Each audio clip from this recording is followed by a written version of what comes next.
On this episode of The Wingman, a 22-year-old real estate agent with a big heart and an even bigger personality is struggling with a disability that has stifled his confidence since childhood and a lack of experience with women that has tricked him into believing that he's undateable. And I think that's why I don't see myself as a sexual kind of guy. If I can make Nick Campanella see the great value he has underneath his nervous energy, then this New Jersey Italian will be a made man. I'm Anthony Recenello, and I help men meet their soulmates. I don't teach pickup lines or manipulation. This is about the journey to becoming the real you, and I'm gonna do whatever it takes to get you there. This is The Wingman.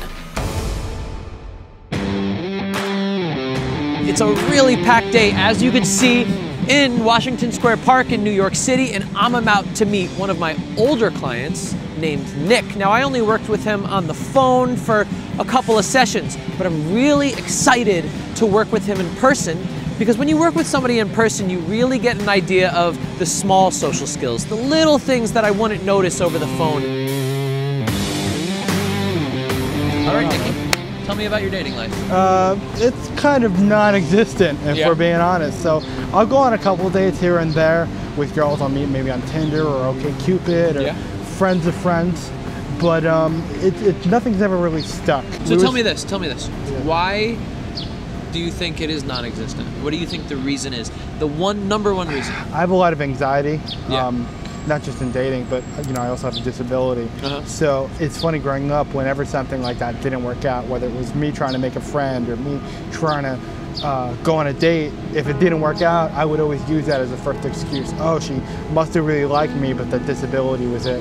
Not even taking into account, oh wait, I could have been gross, I could have been poorly dressed, I could have been her issue, nothing having anything to do with me.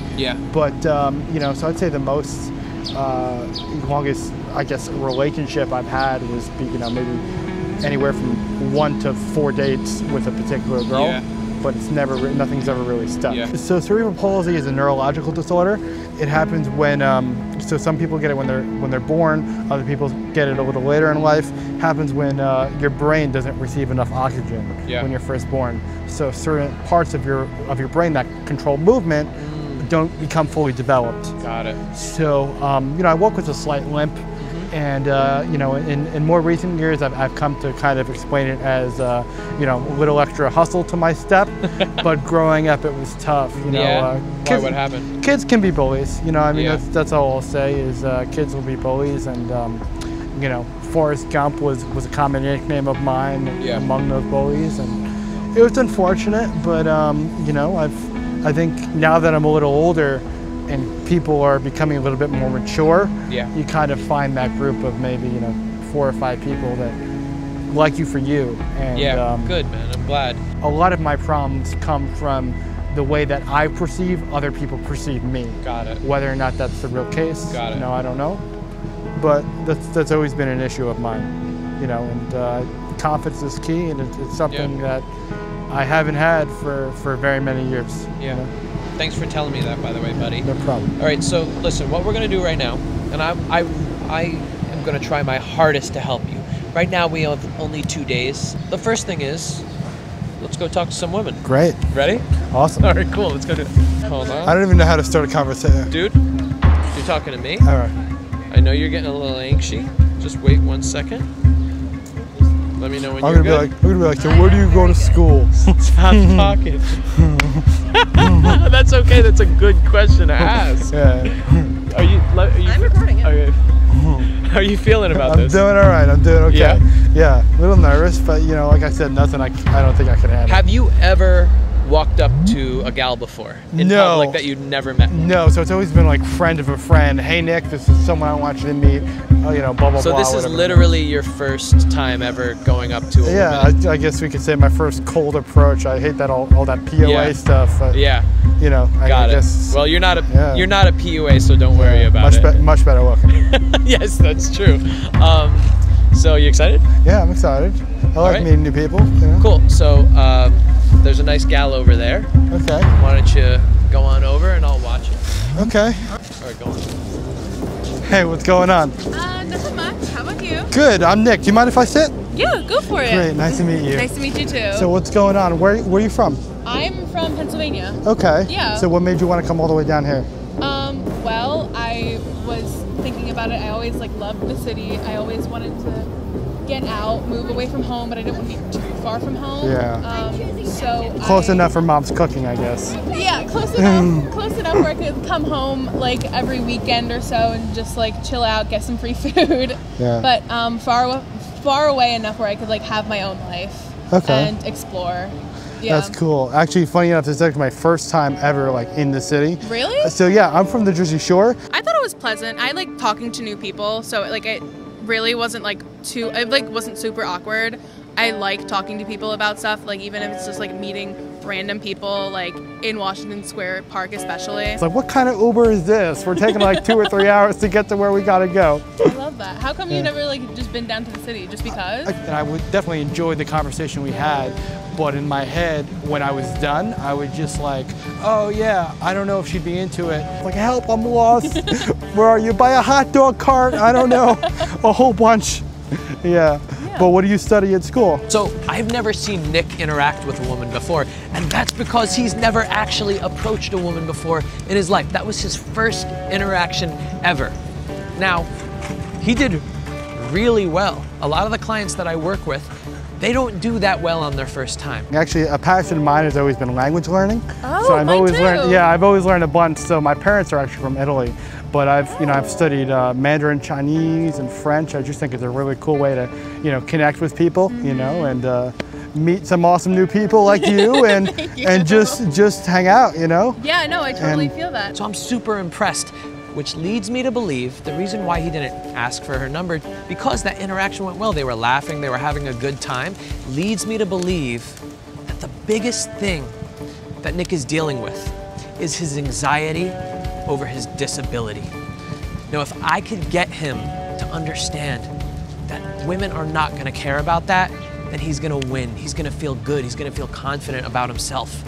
And that's what I'm gonna look to do over these next 2 days. Yeah, sorry. I'm a little nervous, but it is what it is. Meeting new people is always nerve-wracking. Oh, 100%. Yeah. Meeting new people is always how do you approach a situation? I totally feel that. Yeah. Well, anyway, it was really nice meeting you. Nice meeting you too. And hopefully I'll see you around. Yeah, 100%. Definitely. Have a good day. You too. I don't really see myself as a sexual kind of guy. Yeah. I'm the kind of guy that unless a girl kisses me first, I'm always oh, is she into me? I don't know if she Do you know what I saw? What's up?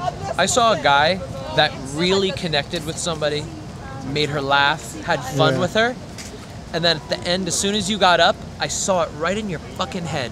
I saw you go, yeah, but she's not gonna like me. Yeah. I saw that. I mean, yeah. I was trying to convince myself in a way that it wouldn't work, even though it might work, It might work, I don't know. Got it. So listen, let's go get a coffee. Let's go chat a little bit more. I want to really formulate a big plan for the future so we could really take care of this, because I think you have so much potential and I'm so excited for you. And you did so fucking well, Thank you, man. Thank you, man. I appreciate it. Let's get up. We're having some fun.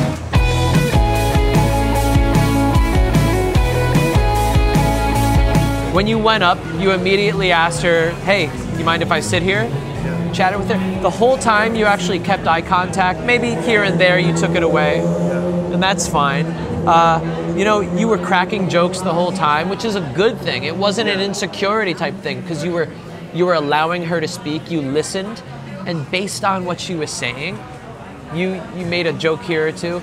You related to her, you expressed yourself. And another thing that guys don't do, and you did so well, is you got vulnerable. You were able to express your anxieties at the moment it happened, which is truly real confidence. Thank you. Okay? Yeah, because most guys, they go the other way because they're so scared of people knowing their vulnerability that they hide it and they try to overcompensate and try to act like a tough guy or something.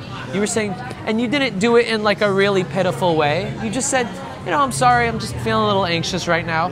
Completely calm. That's so good. That's where women say, man, this is a real guy. He's not acting shy about it. He's not acting weird about it. He's just being upfront about it.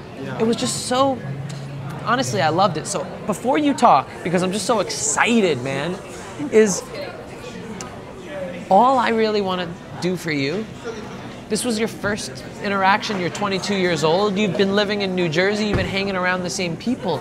I don't think you've had an opportunity for you to understand how good you are. Thank you. Fucking serious. Yeah. I'm being serious. What I want from you is I want you to get out more. I want you to be talking to people more. I want you to let women see how amazing you are. You know, listen, we've worked together very shortly in the past. You know I don't bullshit. You don't, no. No. You know I'm hard when I want to be hard. When I was a hefty guy and you saw I need to lose some weight, you're like, Nick, you gotta lose some weight. So, listen, this is my plan for you. It's a really simple plan because I honestly don't have that much. I know that the biggest thing is your anxiety. Anxiety about your disability, anxiety about whatever it is, not knowing that you're good enough. I know you're good enough. What I need from you is every time you hear that voice inside of you, every time you hear a little bit of you going, yeah, but it wouldn't really, I want you to say, that's not true. And I'm gonna prove it wrong. And listen, even if you keep going and maybe it doesn't work out, I don't want you to go, oh, Anthony was wrong, I was right, it's never really gonna work out. No. I want you to wake up every morning and go, I'm here to get what I want. I'm here to get into a relationship with somebody that I really care for and cares for me back. And say, so I want you to keep pushing. Because listen, there is not one human being that could go up to every girl and just charms her and has them fall in love. That would be weird. And for anybody to want that, you'd have to be a narcissist or a psychopath. I couldn't go up to just any random girl and just have her fall in love with me. That's just not the way it works, okay? So I don't want you thinking about, this wouldn't work, or, oh, it didn't work out. I'm here to tell you that you're better than fucking 99% of the people here, okay? And you have 0 of the experience and all of the charm. Yeah? That's awesome to hear. Yeah? You know, awesome to hear from somebody that I know would be honest with me. And, you know, because you get, a lot of times I get a lot of monkey chatter in my head. So it's good to have someone say to me, you know, that's not true. You know, I'm good enough, and I'm definitely smart enough and kind enough, and just have to put myself out there. Yeah. The short-term advice is we're gonna get out there. Right now, we're gonna go to talk to some more girls. We're gonna get some more experience under your belt, all right? And only if you feel it, and if you liked her, I want you to ask for her number, even if she says no, even if you have inside your head that she's gonna say no. I want you to prove to yourself that you could do it, okay? For the long term, because listen, we're gonna, after tomorrow, that's gonna be it. But for you to take home with you for the long term, I need you to get out of New Jersey. I need you to get out of your own neighborhood. Or at least I need you talking to new women and approaching new women, okay? Yeah. Because you need to get out of the circle that you're in. Because right now, you have a small social circle of friends, mostly women, and that's all you're able to go off of. So if you have a crush on one of them, and none of them, you know, all of them are in relationships, or none of them are interested, then you go, well, that means nobody likes me. Yeah. Well, how are you going to do that? That makes no sense. And I think that's why I don't see myself as a sexual kind of guy, and why I don't usually make the first move, because I don't see myself, you know, hooking up with any of my female friends. Yeah. So when I go out and I meet attractive girls, not that my female friends aren't attractive, I say, well, I'm not going to try and hook up with this girl unless she gives me a clear sign that she wants to hook up with me. Yeah. You know, so that's always been a problem of mine. So what we're going to do right now, after we finish our juices, is we're going to go back to that park over there, find some women to talk to, okay? Okay. And get that experience under our belt.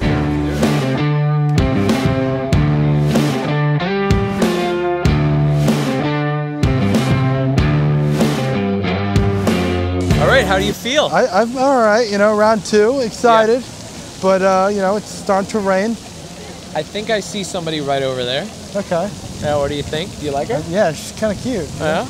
Yeah, let's give it a shot. You know, worst case, I meet someone new. Honestly, I have no doubts about this. Okay. I have so much confidence in you. I just need to have the kind of, you know, confidence in me that you have in me, I guess, if that made sense. Give it a whirl. I think you're going to do well. All right. All right, let's go, buddy. Let's give it a shot.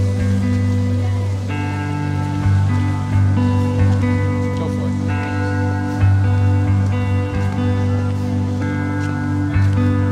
What's going on? How are you? Good, how are you? Good. I'm Nick. Do you mind if I sit down? Yeah, you can sit down. What's up? What's your name? Michelle. Nice to meet you. Nice Michelle? to meet you. Rochelle. Yeah. Rochelle. That's cool. I like it. Yeah. I can't believe it's raining though. It's like kind of weird. It sucks. It's been really warm the last few days, and I love warm weather. So I'm one of those people that gets cold really easily. So. Are you from here? I'm from Queens. Okay. Yeah, I'm from New Jersey, which is like a ways away. We get a bad rap because that whole Jersey Shore thing. I promise you we're not that bad. Yeah. But yeah, no, I didn't expect for it to rain. That's why I brought both a rain jacket and a rain umbrella. Yeah. I brought a sweater, and I'm wearing 2 layers under it, and then I brought another sweater over my sweater. Okay. You just come back from work? Yeah. What do you do?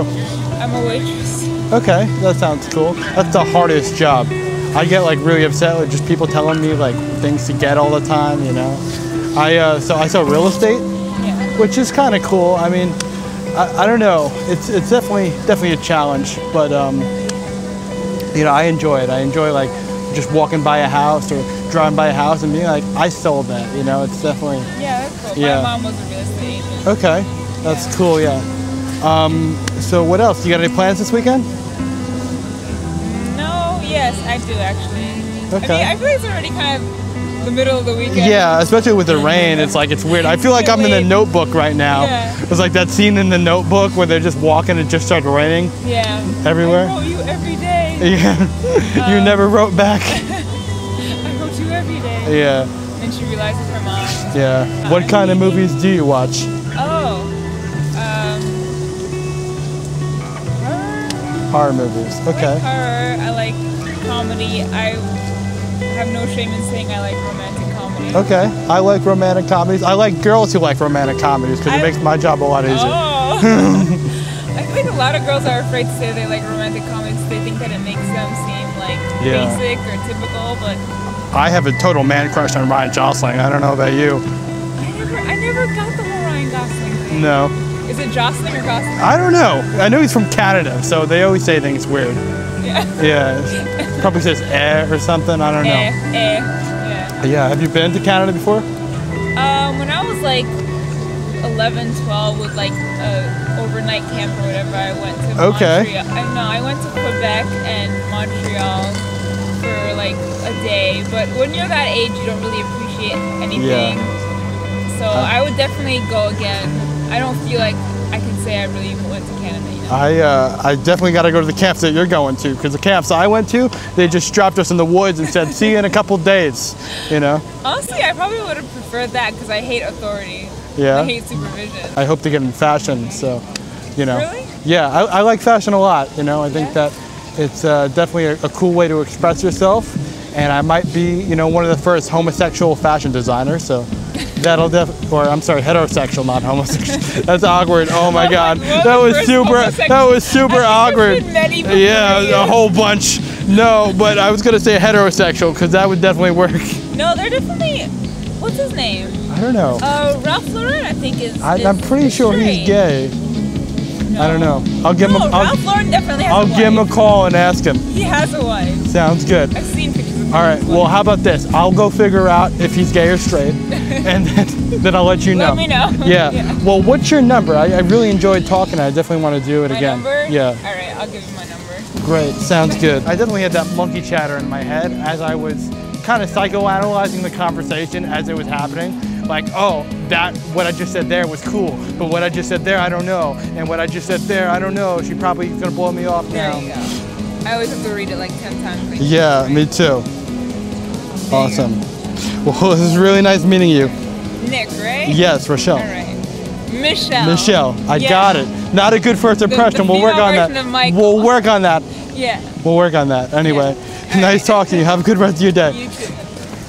I thought it was a lot more comfortable for me and hopefully for her. You know, there were definitely some times where I was like, I don't know if she's into it, but I went with my gut because I thought she was cute and I asked for her number. And, you know, I think I'm gonna hit her up and see what she's doing. You know, I'm here for a couple days and, you know, see if she wants to hang out again. So when it comes to Nick, listen, I think all of it is anxiety for him. I think all of it is just having a low self-esteem based on his disability. because his interactions are going really well. He takes interest in the woman, he has fun, he jokes around, he expresses himself, he shows vulnerability. So again, Nick did really good. It's just baby steps with him. I just want to get him talking to more women, getting more experience and growing his confidence. When two strangers that have never met, they have no relation to each other whatsoever, and they just come sit down and talk to each other, for a lot of people, that's a weird thing. Yeah. And to make that feel comfortable and relaxed, it's difficult. Yeah. But you know what? I can't say it enough. And I'm not saying this for the camera. I'm not saying this for you. You did a really good job today, buddy. Thank you, man. And so I you make my job easy and kind of hard, because it makes me go, man, where do I want to go from here? Yeah. Where do I want to take him? I'm like, man, he's a charming motherfucker. Thank you. I could definitely say in the first interaction I had, I just kind of saw it as two friends, you know, just talking. In the second interaction, I was like, wait a minute, like, what's the end goal here? Not so much that, you know, I was only talking to her to get her number, but I was definitely physically attracted to her, and I just thought for a second, oh, wait a minute, if I want a number, I can ask for it. Okay, so that's the great thing. I mean, I saw growth right over there. Yeah. So what was that change? What made you go, I'm worth it? So I think that I definitely was a little hasty the first time around, because I wasn't sure how it was going to go. But the second time I was like, well, you know, she didn't curse me out, she didn't spit in my face, she didn't say anything mean. Yeah, but hold on. That's still on a friendship thing. Because you were saying stuff like, you know, I like girls that like, when she says I like rom-coms, you're like, I like girls that like rom-coms. Yeah. That was being explicitly, that's like explicitly romantic. Yeah. What made you feel the confidence to do that? That's what I want to know. I'm not sure. I think that, you know, just getting comfortable in that aspect, and just being like, hey, she's not going to know that you're attracted to her unless you signify that you're attracted to her. I think you're like Aladdin, man. You're like the diamond in the rough. Yeah. It's like we didn't notice, you didn't know that you had this potential because you were living in New Jersey in such a small social circle, not really meeting a lot of people. Now you're in New York for the first time and you're meeting all these women and you didn't even realize how good you could be. So listen, tonight, what I want you to do, very simple. I want you to go out to a bar, maybe an art gallery, anywhere that you feel comfortable that has women. And I simply just want you to maybe get a drink and just chat with the women around you and have the same type of interactions. I'm looking to get your confidence to grow. I want you to see how much you're worth it to women, okay? And it's all about baby steps right now, okay? I don't need you to be putting your tongue down anybody's throat, but you know what I mean, okay? I want you to just focus on just having a really good interaction with women, and if you like them, see where it goes after that. Yeah. Cool? Yeah. All right, I'll see you tomorrow, okay? Sounds awesome, man. Thanks. On the next episode of The Wingman, Nick may have boosted his confidence while chatting with women, but he's got a long way to go before he's ready to ask a woman on a date. If Nick can't express how he feels with women, then his relationships might not ever get to the next level. For dating help, behind-the-scenes footage, special events, and more, visit BehindTheWingman.com.